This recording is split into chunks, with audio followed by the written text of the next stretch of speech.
is there actually archaeological evidence of Satan's pact with the fallen angels to descend to the earth and have children with human women, which of course would produce hybrids known as the Nephilim. As crazy as this sounds, yes, there is evidence on Mount Hermon, or at least was, the mountain where the angels are said to have descended. It is an inscription on the peak. If you are following my series of interviews with Pastor Doug Hamp of the Way Congregation of Denver, Colorado, this is part 2, based on his books, Corrupting the Image, parts 1, 2, and 3. If you haven't seen part 1 of this interview, there's a link down in the description and you can watch it after this one is done. There's also a link to Pastor Hamp's books that this video is based on. Now, if you're a newcomer to the Bible and prophecy, the Nephilim, as we said, were hybrid children of women and fallen angels in an event that happened prior to Noah's flood, and which in fact may have been the main impetus for that flood, to wipe out the corrupted gene pool of men on earth. That part is explained later in the video by Pastor Hamp. Here is the verse in Genesis that describes that event. Now it came to pass, when men began to multiply on the face of the earth, and daughters were born to them, that the sons of God, and those of the fallen angels, saw the daughters of men, that they were beautiful, and they took wives for themselves, of all whom they chose. There were Nephilim or giants on the earth in those days, and also afterward, when the sons of God came into the daughters of men, and they bore children to them. Those were the mighty men who were of old, men of renown. Genesis 1, 2, and 4. In the Epistle of Jude, this same event is spoken of, and we see the fate of these angels. They were locked in Tartarus, which is the deepest section of hell, for having left their, quote, proper abode, which was the heavenly realm. The non-canonical book of Enoch gives us much more information about this event, and Semjaza, who was their leader, said unto them, I fear you will not indeed agree to do this deed, and I alone shall have to pay the penalty of a great sin. And they all answered him and said, Let us all swear an oath, and all bind ourselves by mutual implications not to abandon this plan, but to do this thing. Then swore they all together, and bound themselves by mutual implications upon it. And they were in all 200 who descended in the days of Jared on the summit of Mount Hermon, and they called it Mount Hermon because they had sworn and bound themselves by mutual implications upon it. 1 Enoch 5, 3-6. This is the verse that describes the oath, of which there's an inscription that was found and that we're going to talk about in this video. This happened on Mount Hermon, which means Mount of the Oath. So why did Satan deceive these angels into sinning in this way? We discussed that in this interview. What was Satan's strategy in having these hybrid chimeric children born? We discussed that as well. And at the heart of the interview, we discussed the archaeological find, actually one of the older inscriptions on earth, that speaks of this oath taken by the angels. So sit back and enjoy the interview. The name of your book is Corrupting the Image. And as soon as we talk about corrupting the image, I am sure absolutely every knowledgeable viewer is thinking, Nephilim, they were corrupting the image. How does Satan and the Nephilim play together? Why did this happen? What was his plan there? And you want to get into that a little bit? How successful was he? Yeah, well, so this takes us back to Genesis 3:15, where after Adam and Eve had just eaten of the forbidden fruit, God comes walking in the garden. Where are you guys? And you know the story. And so God then says, I will cause enmity between you, Satan, and the woman, between your seed and her seed. Right? I remember reading that in earnest over a decade ago now, and I'm thinking, wait a second. I can understand that her seed is referring to the Messiah, and that has been the long-standing interpretation among the church fathers and whatnot, that her seed would result in the Messiah, and that was the first hope that mankind had, that God was going to get us out of this terrible pit that we'd fallen into. But what about your seed, right? And that's the thing that I had to focus in on. And I first had to understand what in the world is a seed. That took me back to understanding a little bit of information technology, understanding some genetics. And a guy named Werner Gitt, in his book, In the Beginning Was Information, he explained it so well that information is a non-material entity that requires a physical medium. And once I understood that, I was like, oh, I think I get it here. And when you start looking at DNA, what is DNA? Well, it's a double helix. It's got A, G, T, and C, nucleic acids, but that's not really what we're talking about. I mean, those are all important, components, but it's really the data that we're talking about. It's the non-material information that's being stored in a physical medium. So the DNA is a physical medium that's storing non-material information, right? And that was the eureka moment for me, when I was like, oh, I get it, right? So I understand how Satan can have seed. Even God has seed. According to 1 John 3:9, no one having been born again continues to sin, for the seed of God dwells in him. That word there is sperma, sperm. The sperm of God dwells in us. What? I mean, what is that talking about, right? Well, we're not talking about some kind of a sexual union. We're not talking about that. We're talking about information, and information is non-material. And so we start thinking about the spiritual world. Well, that's non-material, right? So now it's an easy bridge, right? It's not so complicated to understand that.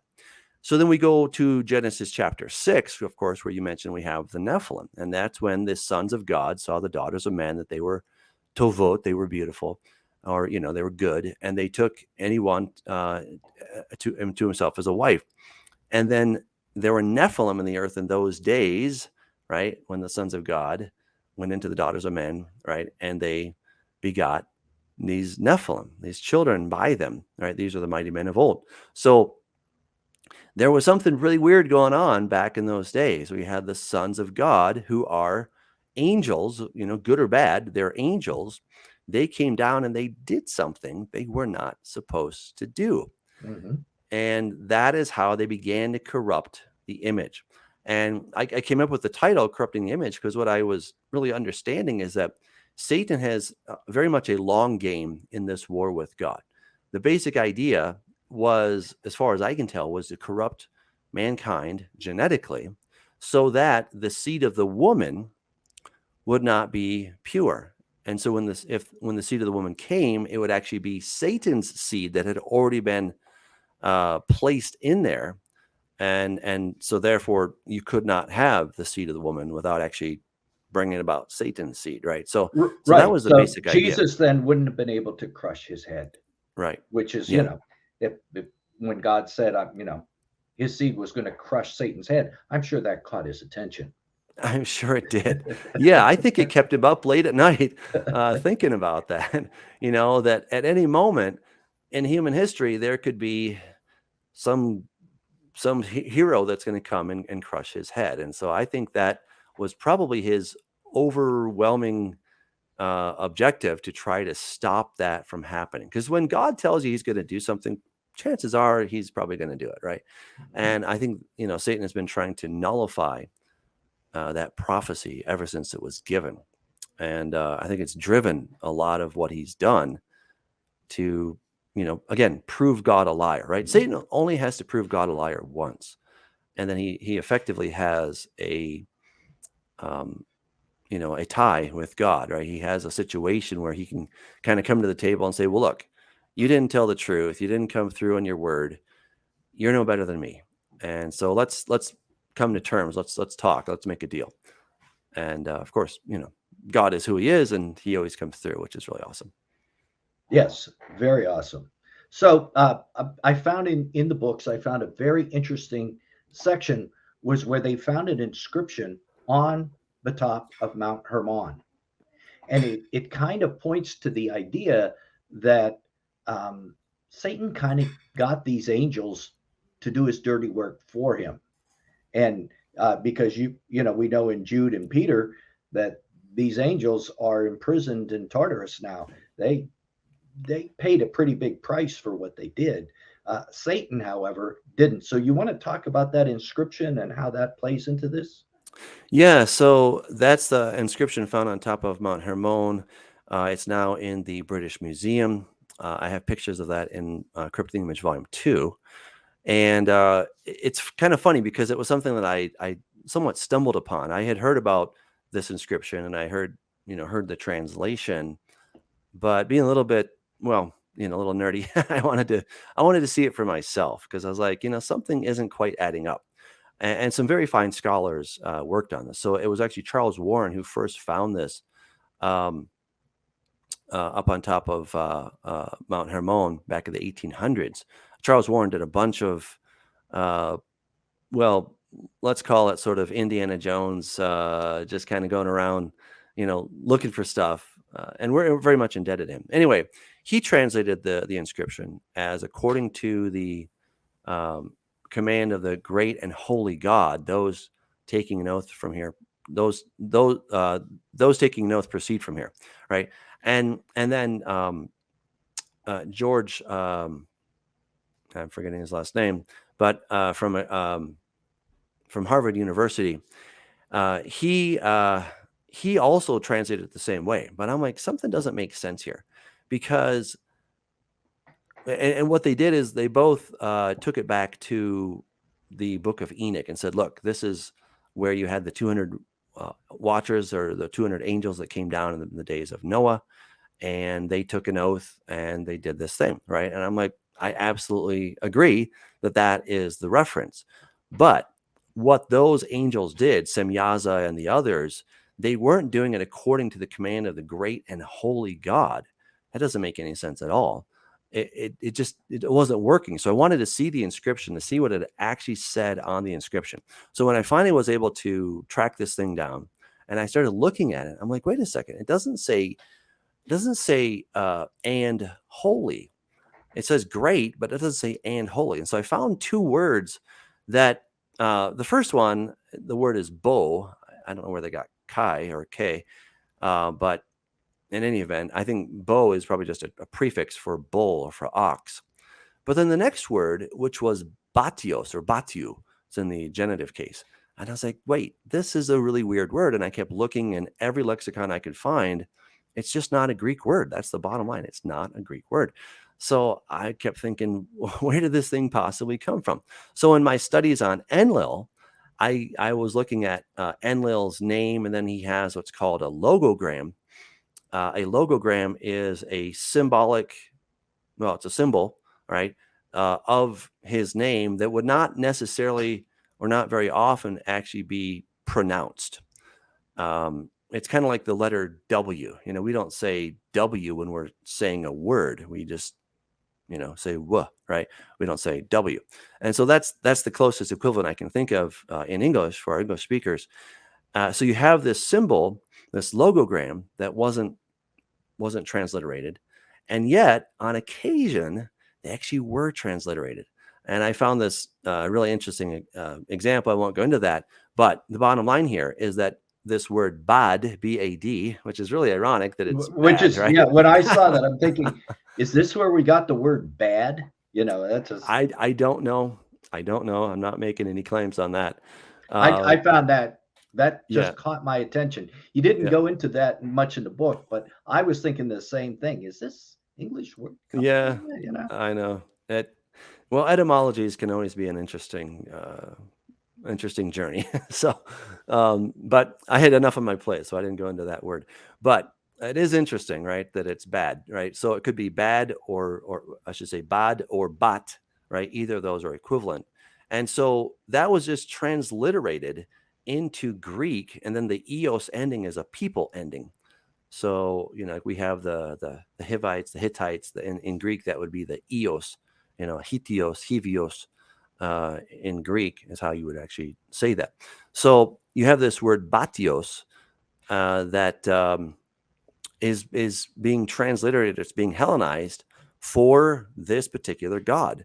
And it turns out that the ancient scribes were started using the same symbol of Enlil for different gods. They use it for Enlil, they use it for Dagon, because they understood that they're just one and the same guy, right? They're like, yeah, different names, but same God, right?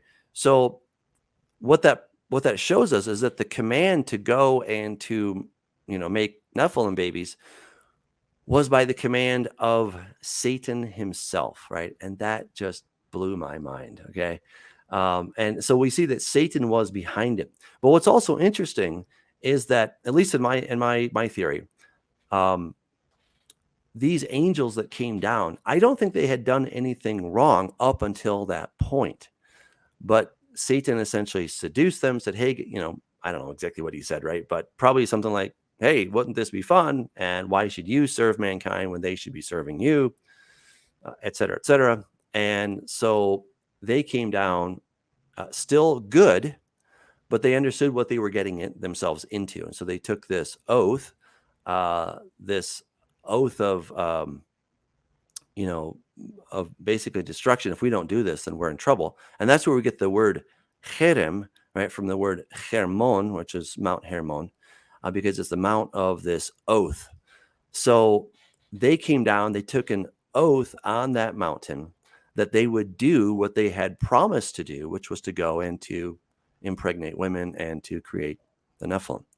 So that inscription is pretty mind-blowing when you understand the importance of it and what it's actually recording, that this is an ancient record, the most ancient record that I know of, where Satan is actually giving the command to go forth and to take the daughters of men. This was pretty amazing material. As you saw in the interview, Doug was actually the one to make sense out of the inscription found on Mount Hermon about the angel's oath, realizing that BAT or BAD, bot or bod, was a logo for Satan back in those days. I found that really amazing. The fallen angels did much more, however, than just have hybrid children with humans. They also taught mankind many horrible, evil things like war and enchantments, and even things that were not evil in and of themselves, but were used the wrong way in many instances, like music. And the Bible indicates they taught them to the descendants of Cain. This is a very little known fact. I find that fascinating. Click right here to keep watching and learn about this and who likely was the first daughter of men to have children with the fallen angels. I think the Bible gives us a clue. Till then, this is Nelson, and I'll see you there.